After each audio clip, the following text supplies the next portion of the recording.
Born in the Boneyard. A Sundara story. Elisa's pregnancy had been exceptionally difficult. She'd lost 3 children before they could be born already, and Iosef had told her that as long as she wished him to, he would keep trying.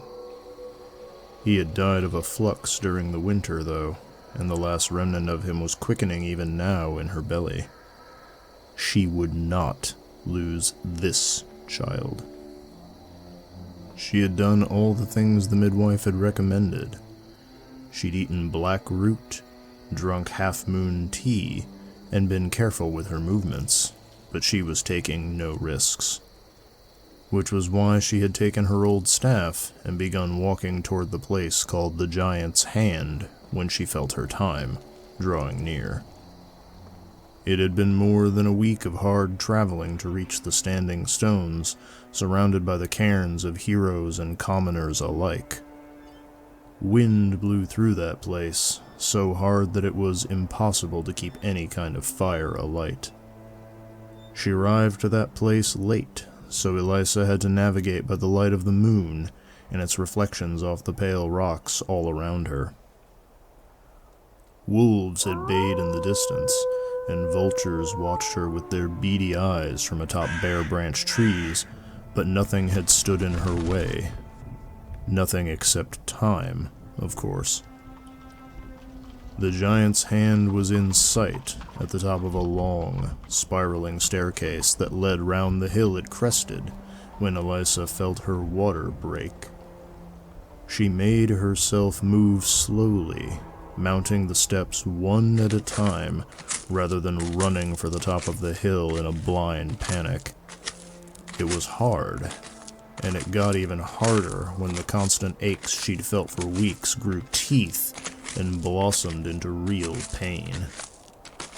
By the time she reached the crest of the stairs, every breath she took was a dull agony, and she was teetering on her feet.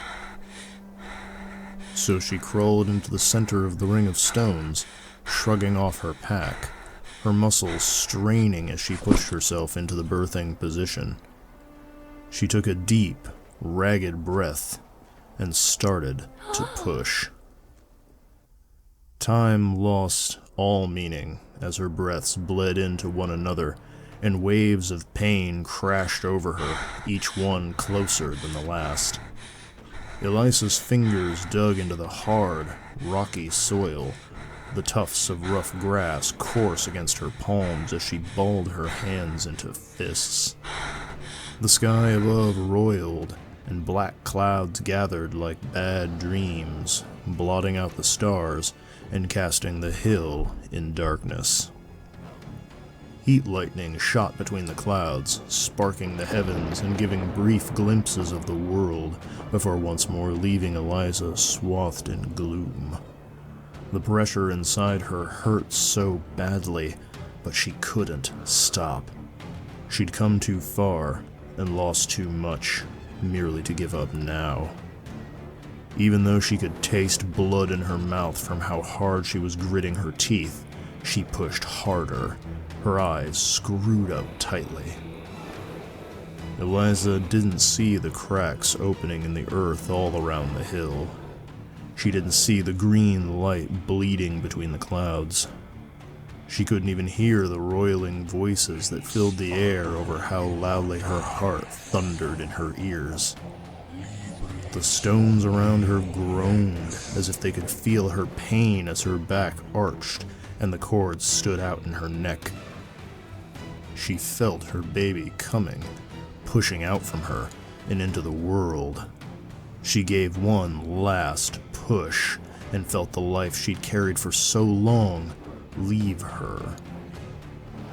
The world spun, and blackness encroached on the edges of Elisa's vision, but she fought it back. She panted, struggling for her pack, pulling it open with shaking fingers.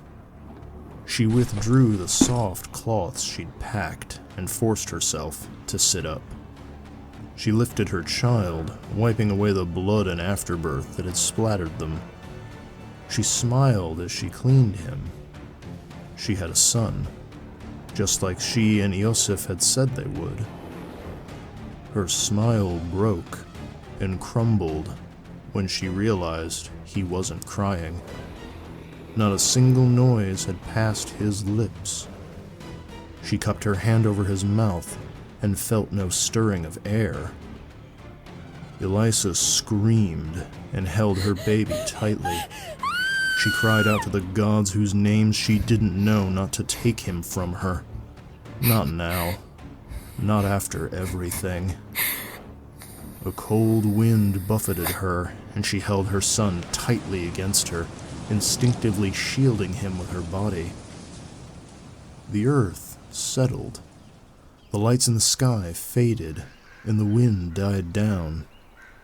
And when it did, she heard her son cry in her ear. Yelping in surprise, Elisa held her baby up and stared at him. He was fussing, kicking his small legs and voicing his displeasure. His cries faded, first to burbles, and then to silence. He regarded his mother curiously, his wide blue eyes staring up at her. Then he smiled and reached for her with his small, pudgy hands.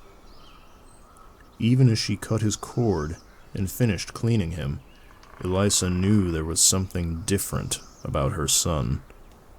Beneath her exhaustion and relief, beneath her mingled joy and longing to share this moment with her departed husband, she suddenly felt a premonition. She knew that chill in her son's skin would never truly leave him, and that whatever quirk of fate had allowed her to keep him would spread challenges in the road before him. The weird had seen fit to let her keep him, though, and for that she would be eternally grateful, no matter what burden she would have to help him carry. The two of them spent the night, sitting high above the gathered ranks of the dead, laying quietly beneath their stone blankets. Her son called out to the wind as if speaking to the ghosts of those past in his babbling, nonsense words. He laughed in delight, as if unseen spirits had responded to him. Elisa did not sleep until the moon began to fade, her finger clutched in both her son's hands. When the sun was high in the sky and both of them had fed, she took up her staff and made the descent back down the hill. It was even harder coming down again, but this time at least, she didn't have to make the trip alone.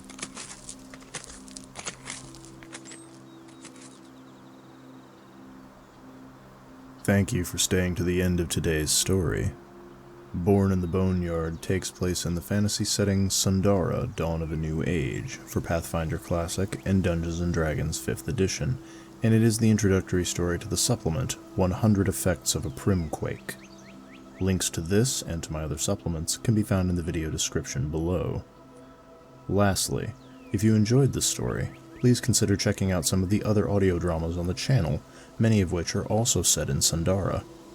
Additionally, please consider liking and sharing the video, as well as subscribing to the channel if you'd like to help us maintain our momentum so we can keep telling stories going forward.